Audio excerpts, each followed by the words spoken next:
Perkara dugaan tindak pidana korupsi di kantor Badan Pertanahan Nasional Kota Palembang.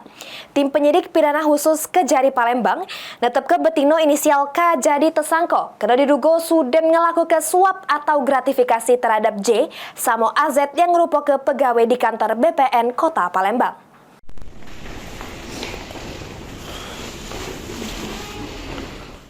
Tim penyidik pidana khusus Kejaksaan Negeri Palembang netep ke siko tesangko perkara dugaan tindak pidana korupsi pada kantor Badan Pertanahan Nasional atau BPN Kota Palembang.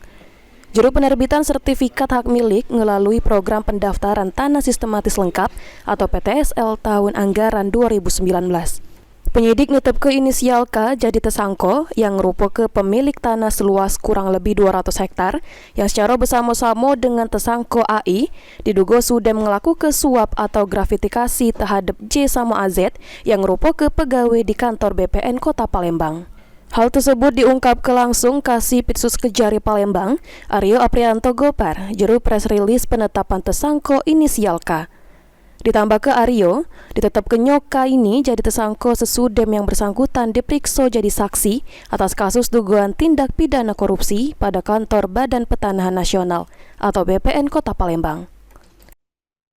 Berawal dari pembuatan sertifikat PTSL tahun 2019, di mana seharusnya sertifikat itu dapat terbit. Namun dengan upaya pemberian gratifikasi kepada ini pegawai negeri di BPN sendiri.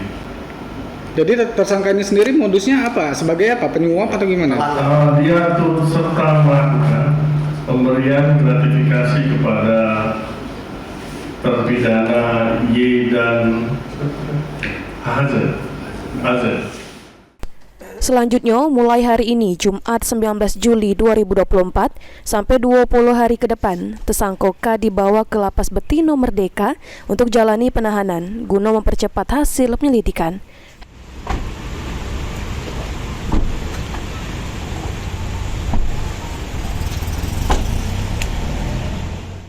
Heri Wahyudi, PAL TV.